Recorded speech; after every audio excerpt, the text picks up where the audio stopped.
تحضر سيدي الشعب تحضر سلمية بالورد والزهر عند العالم قاع يفتخر خاطيه التكسار تحيا الجزائر حرة بالشعب الجبار يا سيدي. Né en Alger en 1966, Youssef a fait ses études en Algérie et obtenu son diplôme d'ingénieur d'État de l'université en électronique de l'université Ouari Boumedienne de Babezouar. Il émigre aux États-Unis en 1995 et a travaillé depuis dans plusieurs entreprises dans la Silicon Valley en tant qu'ingénieur, notamment dans le domaine des automatismes industriels. Il a aussi poursuivi ses études à l'université de Cornell et obtenu un master's degree dans l'ingénierie des systèmes. Youssef est marié et a 2 enfants de 21 et 16 ans. Quant à monsieur Riyad Kassed, il est né à Tizi Ouzou en 1978. Il a obtenu son bac Mathelem au lycée du colonel Amirouche à Régaria. Riyad est ingénieur en microélectronique, diplômé de l'Institut des sciences de l'ingénieur de Montpellier. Il a travaillé dans le domaine de la conception analogique et radiofréquence chez Intel, puis récemment chez Apple. Bienvenue. Riyad est alpiniste. Il a grimpé des dizaines de sommets dans le monde. Il a récemment gravi le mont Kilimandjaro avec son épouse. Félicitations. Merci. Génial. Bon, alors pour commencer, Youssef, si vous pouvez répondre à la question. D'abord, qui est Dizzy United? D'accord. Bon, bonsoir. Bonsoir. D'abord, merci pour cette invitation. C'est vraiment un honneur d'être avec vous ce soir. Ah, merci. Et merci d'abord de nous donner cette opportunité de venir ici et de parler de l'Algérie. C'est vraiment, on vous remercie beaucoup. Donc, Dizzy United, c'est un groupe qui a été créé en février récemment. Et comme partout ailleurs, d'ailleurs, il y a des groupes qui se sont créés spontanément dans plusieurs villes dans le monde. Et tous ces groupes, ils sont là pour soutenir le Hirak et pour soutenir toutes les forces qui veulent basculer l'Algérie vers un État démocratique et un État de droit. Donc nous sommes là, nous faisons ce qu'on peut, ce que nous pouvons pour aider le Hirak. C'est notre principale mission et voilà, c'est pour ça qu'on est là. D'accord, excellent. Et alors, Riyad, si vous pouvez m'aider un petit peu si vous pouvez résumer le Hirak en quelques mots, comment pouvez-vous expliquer cela à des personnes qui sont complètement ignorantes du sujet? D'accord. Donc, je vais renouveler les remerciements de nous avoir invités ce soir pour partager notre avis sur le Hirak algérien. Donc, Hirak, ça veut dire mouvement en arabe. Personnellement, je n'aime pas trop ce mot. Je préfère dire révolution parce que ce qui se passe en Algérie depuis le 22 février est vraiment inédit en Algérie, au Moyen-Orient et en Afrique du Nord. C'est quelque chose qu'on n'a jamais vu auparavant. Le mouvement ou la révolution, elle dure depuis 23 semaines. Elle a commencé le 22 février officiellement parce qu'elle a commencé bien avant. Donc elle dure depuis 23 semaines. Il n'y a pas eu une seule balle de tirée dans ce Hirak. C'est une révolution qui est complètement pacifique. J'ai eu moi-même la chance de participer à 2 Hirak au mois de mars. Et donc je peux témoigner que cette révolution, elle a rassemblé tous les Algériens, hommes et femmes, jeunes et moins jeunes, vraiment toutes les franges de la société. J'ai assisté à des événements vraiment inédits. J'ai vu des hommes barbus à côté de femmes dans le mouvement chanter en chœur l'hymne national et tous les slogans du Hirak. C'est un mouvement très pacifique et nous espérons qu'il continue dans ce chemin du pacifisme juste. Oui, merveilleux. C'est une première, je pense, dans le monde arabe, tout à fait, si je peux me permettre de le dire. Alors, qu'est-ce qui se passe en Algérie? Donc, pourquoi toutes ces manifestations? Vous savez, l'histoire de l'Algérie, c'est comme l'histoire d'une révolution qui ne s'est pas achevée. Elle est vraiment inachevée. On a l'impression qu'on a eu notre indépendance en 1962, donc le peuple a réussi à sortir un colonisateur français.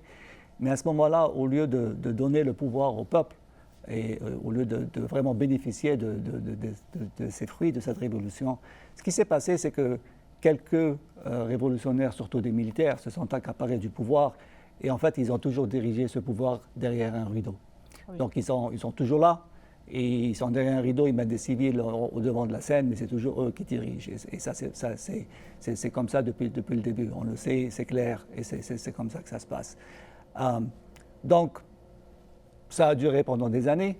Il y a eu des révolutions, des tentatives de révolution dans le passé, comme en 88, en 2011, plusieurs fois, mais qui n'ont pas réussi. Cette fois-ci, ce qui s'est passé, c'est qu'il y a un homme qui s'est accaparé du pouvoir, et il a vraiment dirigé le pays comme il voulait pendant 20 ans. C'était vraiment un oligarque et la corruption a dépassé les limites. Et cette fois-ci, ce qui s'est passé, c'est qu'il y a une goutte qui a fait déborder le vase. Quand il a annoncé sa candidature pour un 5e mandat, le peuple a dit, bon, écoutez, c'est bon, ça suffit. Alors la peur, c'est complètement parti, comme ça, d'un coup. Les gens n'ont plus peur. C'était le déclic, c'était le débordement. Et le peuple a dit c'est fini. Donc on ne veut plus ça, on ne veut plus de système corrompu, on veut changer tout ça. Et c'est pour ça qu'on est dans cette révolution maintenant. C'est pacifique, mais on y réussira. Oui. Mais alors justement, ce Hirak algérien a vraiment ébloui le monde de par son aspect pacifique. Et qu'est-ce que vous pouvez nous en dire de plus, Riyad, à ce sujet, pour nous expliquer un peu? Tout à fait. Donc, cette révolution, c'est vraiment la révolution du sourire. Le pacifisme est sa devise. Nous avons affaire à une nouvelle génération de révolutionnaires, donc ce qu'on appelle les millennials ou les Gen Z. Cette génération a appris des erreurs du passé et a choisi le pacifisme comme arme. Pourquoi ? En anglais, on appelle ça le principe du laughterism. Le principe du laughterism, il est très simple. Le pouvoir, il a le monopole sur la violence. Donc, on ne va pas violenter le pouvoir. Ouais. Un exemple qu'on peut citer, c'est, soi-disant, si vous voulez vous battre contre Mike Tyson, si vous vous mettez dans un ring de boxe contre lui, votre espérance de vie est de quelques secondes. Donc, au lieu de vous battre, au lieu de confronter Mike Tyson dans un ring de boxe, vous allez l'affronter aux échecs. Oui. C'est ça le civisme, c'est vraiment de choisir une arène qui nous est favorable parce qu'on sait que l'État il a le monopole sur la violence. Le pacifisme, on l'a vraiment vu dans les deux sens. Les manifestants, ils étaient vraiment pacifiques. On a vu des choses, on a vu des actes de civisme incroyables. On a vu les gens qui nettoyaient les rues après les marches. On a vu des volontaires, pour la plupart des étudiants, qui s'interposaient entre les forces de l'ordre et des manifestants, justement pour faire en sorte à ce qu'il n'y ait pas de provocation. Et aussi, il faut mettre l'accent sur le pacifisme des forces de l'ordre aussi. Oui. C'est vrai. Parfois, il y a eu quelques dépassements, il y a eu des gens qui ont été tabassés, mais si on regarde vraiment, si on met les choses en perspective, on a eu ce pacifisme de la part des forces de l'ordre également. Il faut vraiment saluer ça parce que tout le monde finalement a participé à ce pacifisme qui a été vraiment impeccable. Oui. Voilà. Oui, donc c'est une adoption de la non-violence. Tout à fait, tout à fait. Et ce que je veux rajouter aussi, c'est qu'il y a beaucoup de gens qui nous comparent à d'autres pays. Donc dans l'esprit du pacifisme, si on regarde ce qui s'est passé en Tunisie, en Libye et en Égypte, pour ne citer que les pays de l'Afrique du Nord, en Égypte, donc le président a été éliminé, le président a été emprisonné après la révolution. En Libye, le président il a été assassiné. En Tunisie, le président a été forcé en exil. En Algérie, le mouvement, c'est un mouvement qui est basé sur l'espoir et non sur la haine. Et lorsque Bouteflika a démissionné, Bouteflika, il est quelque part. Il n'a mis, on ne sait pas où il est. On ne sait pas où il est, mais il n'y a pas eu cette violence. Donc on parle d'un peuple qui a été violé par le régime de Bouteflika pendant 20 ans, et pour autant, c'est un peuple qui appelle à ce que la justice soit appliquée, même pour ce président. Oui, voilà. Je vois. C'est remarquable en fait. Mais d'un autre côté, vous avez mentionné plusieurs tentatives dans le passé de révolution et pourquoi cette nouvelle révolution ou ce hirak plutôt que thawra qui aurait été le mot pour révolution en arabe en fait. Hirak me semble plus doux. Peut-être, oui. Bon, alors si vous pouvez nous expliquer un petit peu.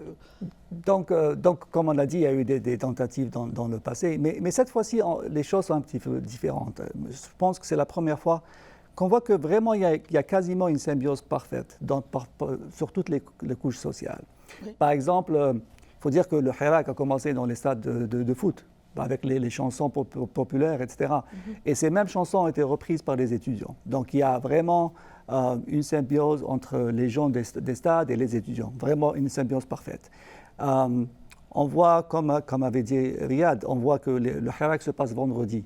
Donc vendredi, les gens ils vont à la prière, ils finissent leur prière, ils prennent leur tapis sous le bras et ils vont vers le hirak. Et en même temps, ils côtoient dans le hirak, ils côtoient des jeunes femmes, des jeunes filles, des laïcs, ils sont tous ensemble. Ils se prennent en photo ensemble, etc. Il y a des images qui sont vraiment magnifiques. Donc il n'y a pas de conflit de religion, ça, il n'existe plus. Il n'y a pas de conflit de région parce que le hirak se passe pas seulement à Alger, il se passe dans toutes les villes d'Algérie, donc au sud, nord, est, ouest, partout. Donc il n'y a vraiment pas de régionalisme. On est tous, on dit toujours khawa khawa, ce qui dit on est frères.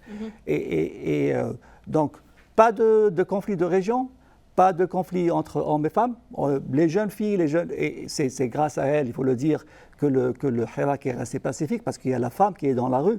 Oui. Et la femme protège la société. Donc, il faut le dire, comme a dit Kamel Daoud, des hommes qui sont dans la rue, c'est une mutinerie. Mais s'il y a des femmes qui les accompagnent, c'est une révolution. Oui. Et c'est ça ce qui se passe. Donc, les femmes ont pu garder ce caractère pacifique dans la rue.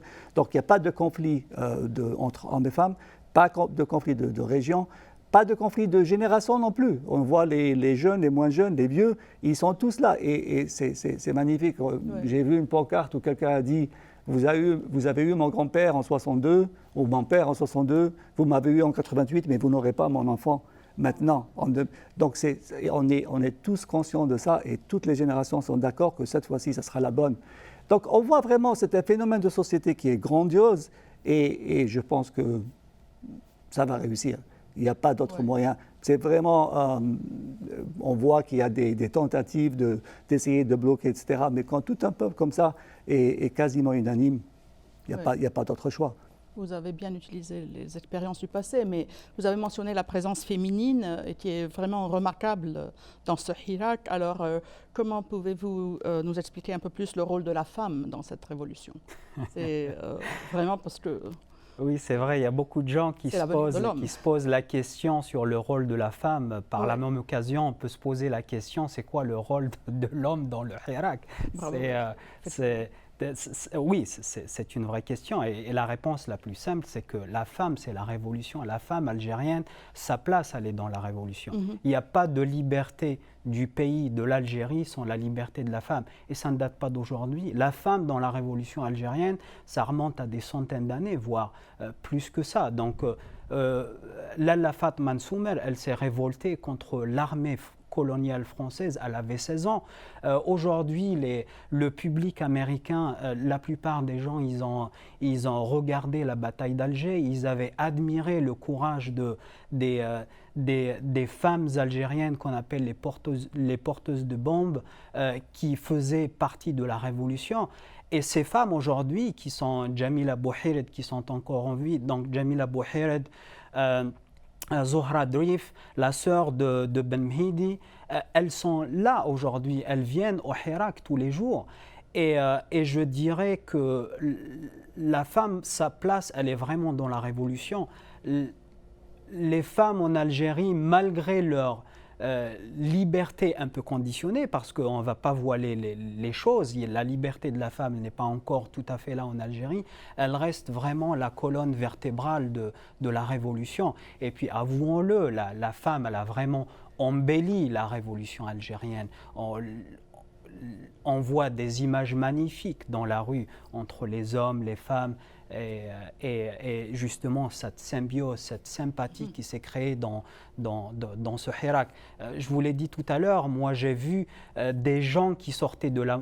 J'ai participé au Hirak en Algérie, des gens qui sortaient de la mosquée, qui avaient des apparences de gens conservateurs, ils chantaient en chœur à côté de jeunes filles.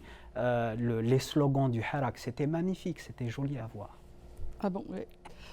Ça, c'est vraiment très intéressant. Donc, mais il semble qu'il y ait un blocage actuellement. Et alors, comment pensez-vous qu'on pourrait déclencher le processus de dialogue par rapport à cela? C'est ça, c'est qu'on se demande, avec toute cette beauté, normalement ça devrait être automatique, le pouvoir va partir et puis voilà, c'est fini. Et malheureusement, ça ne se passe pas tout à fait comme ça. En fait, il y a une grande crise de confiance chez le peuple en Algérie. Donc, il y a eu toutes les révolutions qui n'ont pas réussi. Et le peuple algérien, je pense qu'il est bon. Et sa bonté, elle est un petit peu naïve de temps en temps. Donc, il y a cru. En 88, nous-mêmes, on y a cru. On a cru qu'on allait avoir notre démocratie en 88 et ça n'a pas marché. Il y a eu plein d'histoires. Il y a eu, à un moment donné, le pouvoir a été ramené, un homme, Boudiaf, de l'exil. Et les gens se sont dit, s'ils ramènent cet homme de l'exil, ça va réussir, c'est qu'ils veulent vraiment faire du changement. Et puis après, quelques mois après, ils l'ont assassiné en live TV devant tout le monde. Voilà. Et donc à chaque fois que le peuple fait confiance, à chaque fois il voit que cette confiance a été trahie. Donc c'est malheureux de le dire, mais c'est comme ça. Donc il y a ce phénomène de manque de confiance en général. Puis même, il faut le dire aussi, il y a des hommes qui étaient révolutionnaires, qui étaient politiciens, etc. Mais dès qu'ils se sont approchés du pouvoir, ils ont changé. Donc il y a vraiment une crise de confiance là-dessus. Et puis de l'autre côté, il y a le pouvoir. Et le pouvoir, on a l'impression que d'un côté, il dit oui, on veut y aller, on veut faire un dialogue. Mais de l'autre côté, on voit que le pouvoir quand même continue à essayer de s'accrocher. Donc on essaie de rafistoler les morceaux, on essaie de dire non, on fait ça, mais on garde le gouvernement, ou on va directement vers les élections présidentielles, ou des choses comme ça. Et on voit qu'il ne veut pas écouter la volonté du peuple. En fait, le pouvoir un petit peu se contredit parce que on se rend compte maintenant que 2 premiers ministres ont été mis en prison, des généraux, des anciens ministres, ont clairement été déclarés comme étant des gens corrompus. Et en même temps, on ne veut pas faire un changement. Mais quand on a 90% de tomates dans un cajou qui sont pourris, c'est tout le cajou qu'on jette. Normalement, ça doit être évident. Et on ne voit pas pourquoi cette hésitation, parce qu'en fait, on voit qu'il y a une idée derrière la tête. On essaie de rafistoler, on va dire OK, on va faire des présidentielles, et puis on va recoller les morceaux et tout le monde rentre à la maison. Mais je pense que le peuple a compris. Et c'est pour ça qu'il y a un blocage, parce qu'il n'y a pas encore vraiment une volonté du pouvoir de partir. Et en fait, c'est la solution. Ouais, donc pas de raccommodage. Pas de raccommodage. Absolument pas. Mais bon, si l'on passe aux jeunes, alors qui sont très actifs sur Facebook et sur les réseaux sociaux et les médias sociaux, c'est quoi le rôle de Facebook, des médias sociaux par rapport au Hirak, si vous pouvez nous dire? Tout à fait. Les réseaux sociaux, ils occupent un point central dans cette révolution. Si on compare les révolutions précédentes que Youssef a citées, à savoir le printemps berbère en 1980, la révolution du 5 octobre 88, la deuxième révolution berbère en 2001, pendant toutes ces révolutions, il n'y avait pas de réseaux sociaux. L'information a été monopolisée par l'État. Aujourd'hui, avec les réseaux sociaux, l'information, elle est distribuée. Vous devez savoir qu'en Algérie, sur les 43 millions d'habitants, il y a presque 60% des gens qui sont sur Facebook. Et la plupart de ces gens, ils sont connectés sur Facebook à travers des téléphones mobiles. Ça veut dire que tous ces gens qui vont participer au Hirak les vendredis et les mardis avec les étudiants, vous avez là des journalistes sur place qui filment tout, qui font des reportages.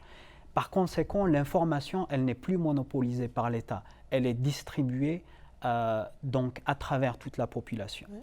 Les réseaux sociaux ont permis aux gens de s'organiser pour le Hirak.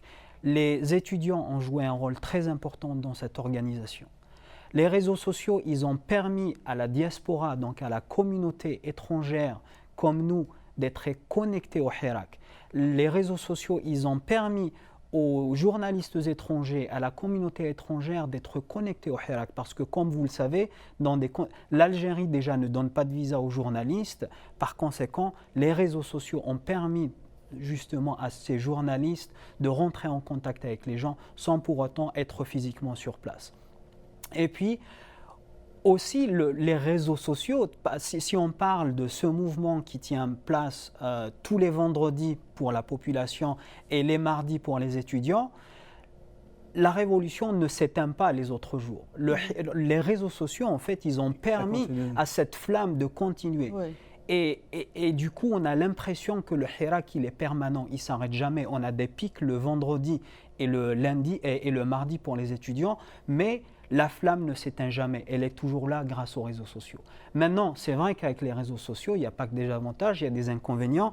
Le gouvernement ou le système, il essaye de polluer les réseaux sociaux avec ce qu'on appelle le dhubab. Le dhubab, c'est toutes les mouches électroniques, mais le peuple a une solution, le flitox électronique. Donc, oui.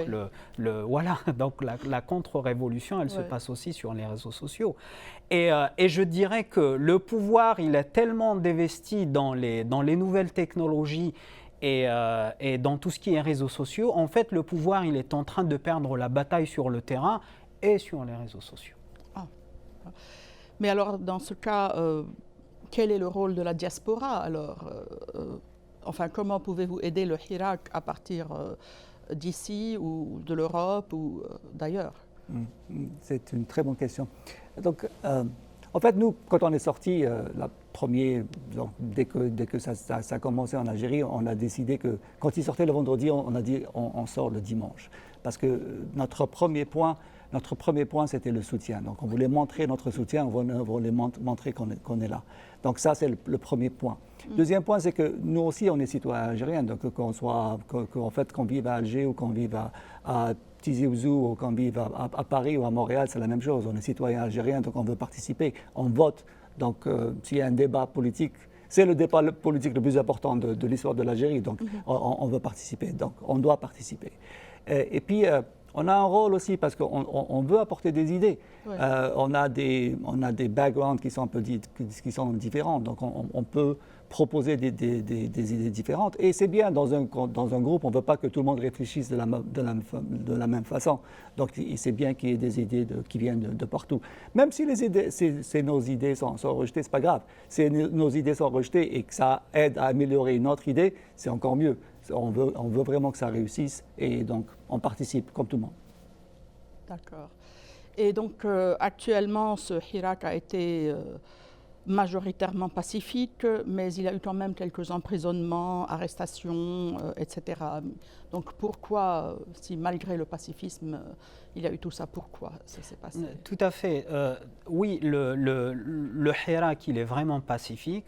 Comme le système ne peut pas violenter les gens, il va trouver d'autres astuces. Et aujourd'hui, on a beaucoup de gens qui sont emprisonnés. C'est des détenus d'opinion. Moi, j'irais une étape au-dessus. Je dirais que ce sont des otages, en fait. Ah oui. Aujourd'hui, on voit une justice expéditive qui est aux ordres de l'état-major, qui est en train d'emprisonner des gens pour leurs opinions. On a vu un révolutionnaire, Lakhdar Bouraga'a, qui a été emprisonné pour ses opinions. On a eu une jeune militante d'un parti politique, Samira Msoussi, elle a été emprisonnée pour le port du drapeau berbère. Rien de tout ça n'enfreint la loi. Mais pour autant, ils ont été emprisonnés pour leurs opinions. C'est pour ça que j'appelle ça des otages, en fait. Ah oui. Mais alors, comment voyez-vous l'Algérie dans le futur? Donc, principalement, c'est... On est très optimiste. Ah. On est très optimiste. On pense que cette révolution va réussir. Et en fait, ce qui se passe maintenant, c'est qu'il y a un potentiel extraordinaire. Quand on voit sur Facebook, partout, on s'est retrouvés entre amis qu'on ne connaissait pas avant. Mais il y a partout une participation extraordinaire et c'est ça la force de notre peuple. Donc il y a une énergie potentielle qui est extraordinaire et je pense qu'il suffit juste de mettre cette énergie dans la bonne direction et les résultats vont être incroyables. Vous savez, il y a la participation civique dans des pays, il y en a qui on se plaint. Et là, la participation, elle est à quasiment 90% maintenant. Oui. Tous les Algériens participent et avec cette énergie, il y aura des résultats. Oui, c'est vraiment très encourageant en tous les cas et je crois que vous avez bien appris de vos premières expériences après la libération par rapport à la France, si je me permets de le dire. Et aussi, puisque nous devons un petit peu finir, nous n'avons plus beaucoup de temps, voulez-vous nous dire un dernier mot sur le Hirak avant qu'on ne dise... Oui, je pense que cette révolution, elle ne va pas s'arrêter, elle est sur les bons rails. Et nous, en tant que communauté de l'étranger, nous, même si on n'a pas de recette magique pour aider, nous, on est au service du Hirak. Nous, on ne se met pas au-dessus de cette révolution, on se met à son service. Et on va mettre tout ce qu'on peut pour aider nos frères, nos sœurs qui sont en Algérie, qui se battent tous les jours contre la corruption et contre plein de choses. Et je suis persuadé que ça va marcher. Félicitations en tous les cas pour votre initiative et j'espère que je pourrai vous féliciter pour la réussite de votre Hirak. Et nous allons devoir nous arrêter de bavarder. Vive la révolution algérienne. Je vous remercie. Thank you very much all for watching us. And thank you, and we will wait to hear more about you. Thank you very much. In the Thank you future. very much for having us. Thank you. Merci beaucoup. الشعب تحضر سيدي الشعب تحضر سلمية بالورد والزهر عند العالم قاع يفتخر خاطيه التكسار تحية الجزائر حرة بالشعب الجبار يا سيدي